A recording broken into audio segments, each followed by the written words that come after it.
Control, Magic and Entanglement. Welcome.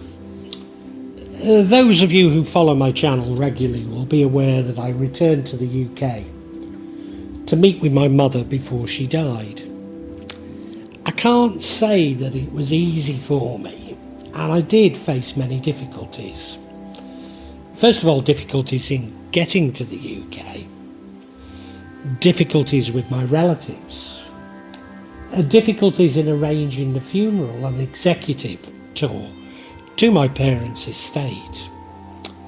But I have to say it was also a time of massive revelations. As you may also be aware, I've been going through my own dark night of the soul. So in many respects this represented its accumulation and regaining some of my power. Some might say my sanity.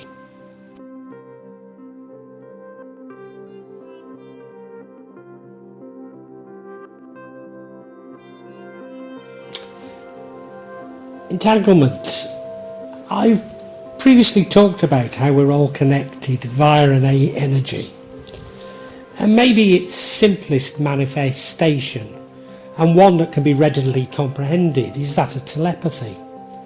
I've described this entanglement from an animistic perspective, that everything, including, as far as I'm concerned, rocks, has a consciousness that we are able to tap into. It's something that most of us born with, before we even developed language, and therefore restricted our own abilities. But it is something that I believe we can all relearn. So yes, I do speak with animals, I speak with plants, I speak to the environment, and yes indeed I do speak to rocks. Now I don't do this very well, but if we open our hearts and subdue the constant chatter of skepticism, it's something that we can indeed develop within ourselves. From this perspective, I likened it to a network of mycelium of a fungi.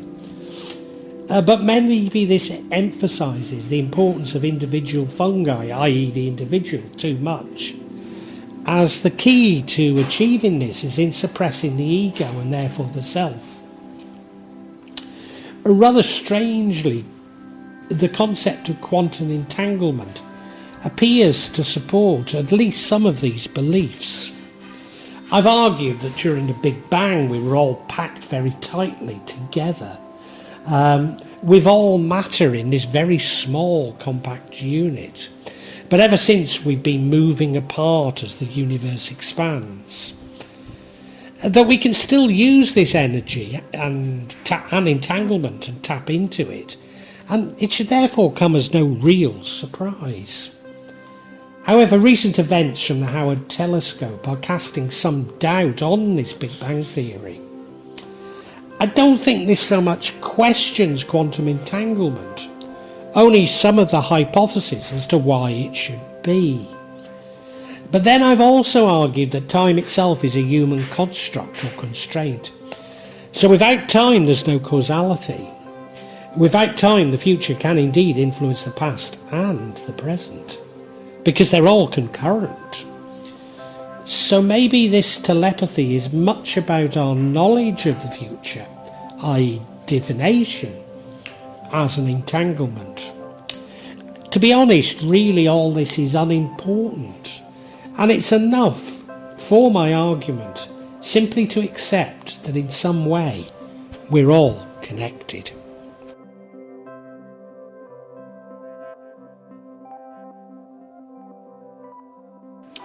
Magic. There are many definitions of magic, but there are three that I feel important to the concepts I wish to discuss. And these are, firstly, magic is other people's religion. Secondly, magic is that which is yet to be discovered by science. And thirdly, magic is seeking to effect change in one's environment. Magic is other people's religion. I have to say this appeals greatly to me. So much of the Western magical tradition can be traced back to Kabbalistic or Islamic beliefs and practices, in particular Sufi. But even these may originate with Buddhist or Hindu beliefs. I omitted Egypt in that, and maybe I should talk about ancient Egypt, but it fits into the framework anyway. Religions throughout the ages have sought to establish a monopoly on magic, often by claiming that it's satanic, whilst the religious rituals themselves are divine because they are done in the name of God. But I cannot accept that one set of religious beliefs is the only path. Therefore, such claims seem to be about asserting monopoly over how we should engage with God, and indeed with fellow human beings. The second one, magic is that which is yet to be discovered by science. Now, I have to say I've come very close to repeating this in many times, and certainly in this vlog. And it appeared, but having said that, it appeals to me the least. That's not to say that science may not eventually begin to prove and understand so much of what is seen as magical practice. But my concern is that science is setting itself up like a religion as the only true way that we can develop knowledge and understanding. Certainly as magic moves away from its certainly as science moves away from its materialistic paradigm, it'll understand much more about that which is currently labelled as magic. But somehow, I don't think science can ever escape its dualistic paradigm, no matter how much it morphs to embrace magic, when many religions and some of the magical theory already embrace a non-dualism. So this leaves us with the third idea, that magic is seeking to effect change in one's environment. Now, I have to say this concept troubles me the most. Although having said that, when I first heard it, I thought it was perfect. And it does, when on the face of it, it seems perfect. But I think this is where we have to introduce a concept of black and white magic, right and left-hand paths, maybe even good and evil. And that really does trouble me, because this isn't really the way that I see magic. Why do I believe this? Well, changing one's environment implies an attempt to control one's environment, and maybe even imposing one's will on others. And actually, this is my definition of black magic. Now, I have come out with this definition of black magic before, and of course I've also repeated that this definition would include many things that few would accept as magic. So therefore, politicians, businesses, the media and education all attempt to impose this sort of control. And whilst you might see that as a critique of my definition, I have to say, yes, I do see this as black magic.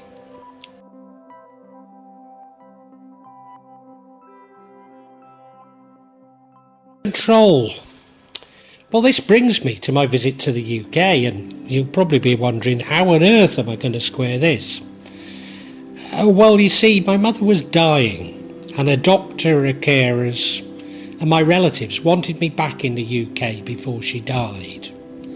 Now, there's another story to this about death and health in the UK that I've spoken about before, and I don't need to go into it now. But it's enough to say that I was facing massive difficulties in moving around. We're told that I was told that my movements would represent a massive danger to the health of my fellow humans. Not that I'd ever had any of the symptoms of that which was purported to be this existential threat to mankind. I too was aware of the situation with my mother and had decided to apply for a new passport as soon as I could. And as soon as I could within the restrictions that I was under. In other words, it simply wasn't possible for me to apply for a new passport under the initial health restrictions. But once I could, the passport took 4.5 months to arrive. But the process of getting the passport and getting a flight took 7 months. However, if you include complying with the restrictions that I had to comply with, then the whole process was well over a year. Well, it was nearly a year and a half. Of course, nobody in the UK believed me about these problems, and resented, even condemned me for not doing what any child should do. But wasn't it really about their lack of control over me, or had they known, maybe their lack of control over the restrictions that so many of us around the world had imposed upon us? Now, this situation was exacerbated by my mother, who told everyone that I'd not seen her in 3 years, which regrettably was true. But because of the restrictions I was facing, I was unable to. She also said that she'd not received a birthday or Christmas card from me in over 4 years. Again, this was true, but for reasons known only to the Indonesian Post Office, they no longer allow foreigners to use their services. Finally, she said that I never called her, and this was blatantly untrue, as I called her at least once a week. Now, certainly when I'm in my home in the mountains in Java, that can be very difficult. Often I don't have, or quite often I don't have access to the internet. Not that I could call her on the internet, because she didn't have the internet. But also, even more regularly, my phone signal simply isn't good enough to place a call through to the UK. But nevertheless, I did manage to do it at least once a week. As I say, I was condemned by my relatives, who refused to speak to me or offer me any assistance in arranging the funeral or dealing with the estate, which was incredibly problematic for me. It certainly felt as though God or the universe were nudging me to cut myself off from my country of birth and focus on my family in Indonesia, which is what I've resolved to do. The events also confirmed to me that my mother was indeed a covert narcissist, which is something that I knew but really refused to accept the enormity of it. At once, however, I understood that my life had been dominated by my mother's attempts to shape and control me into the son she wanted and not the person that I am. My mother seeking to control me was for good reasons. I don't want to make her out to be a bad person. She believed that she knew better than me and wanted to shape me in a particular direction or directions. But the more she exerted control, the more I reacted in exactly the wrong way. Now, I don't know if that's me being funny or what have you, but whenever people do try to push me in a direction, I go in exactly the opposite direction. I believe it's human nature, but maybe it is something peculiar to me. But isn't this all a metaphor about life? The more we seek to control people for what we believe is right, the less they seem to act as we want them to. And we end up blaming them rather than ourselves, blaming others for our life not going as we had planned it, maybe even despising them for ruining our lives. And, we all do this to some extent. Well, this brings us back to politicians, businesses, the media and education. And I suppose this is best summed up in a famous quote, in fact a meme from The Simpsons, in which Principal Skinner says, "It's all the children's fault."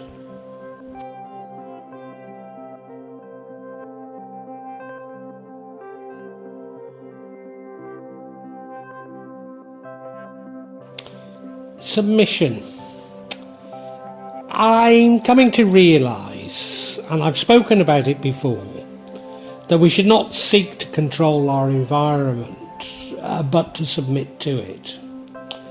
That we should accept the universe, God, a lamb, has planned for us. Now, of course, there will be times when we need to do something to avert, say, natural disasters, to heal others, even to heal ourselves. But what I would argue is that all too often these natural disasters are not natural at all, but a consequence of man's actions. The ill health is more about inappropriate medication, food and lifestyle, even fear that others have created in an attempt to control.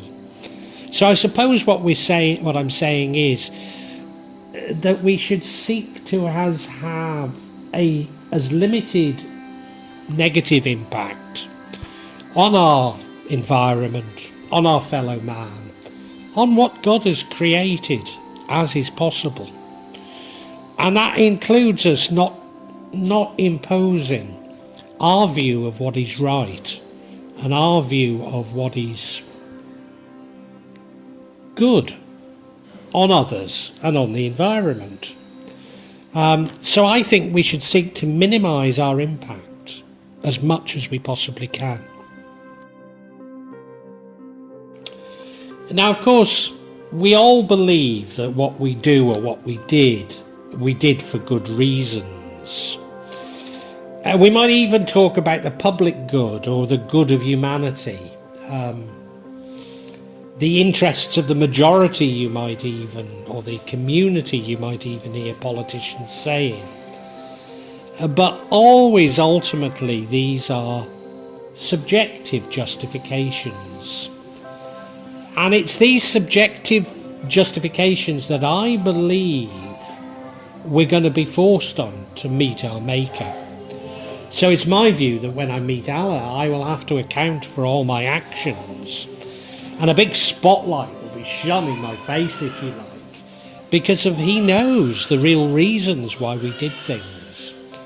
So before we do anything, we can come out with glib, it's for the public good, it's for your own good, it's for this, it's for that. We need to explore our actual motivation. And sometimes that might not be easy because we've convinced ourselves that what we're doing is good. But I'd suggest to you that all too often, once we explore it, it isn't. Now, if we return to my poor mother, she was aware of the harm that she'd caused to me, I suppose to her family, and them believing what she'd said about me, by lying about not phoning me. And before she died, she was in tears. She was crying because she was aware of what she'd done and the trouble that it had caused me. And it meant that I would be cutting myself off. Well, they did it for me. They cut me off from her side of her family, because I don't have my father's side of the family left. So as I say, before she died, she was in tears. But she couldn't bring herself to confess to what she'd done. Now, you might see me as a terribly hard person, and maybe I am. But you see, I'd already forgiven her.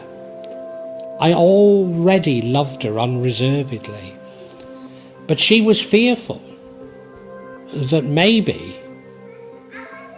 I thought like her and held grudges and jealousies. and a view that people are inherently bad, which is how she was. And nothing could be further from the truth. I'd already forgiven her. I already loved her. Well, I hope you've got something from this. I dare say it's challenged many of you. But I hope you understand I've tried to be firm. I've tried, yes, some is conjecture. But I have tried to base this on what I can glean as being facts. And I've tried to be fair in presenting them. It's a part of the real magic of Java, which originally I thought would show rituals in Java and would only be cut every 2 or 3 months. But what I decided to do was expand the concept to talk about things of interest. So now it's happening every 2 or 3 days.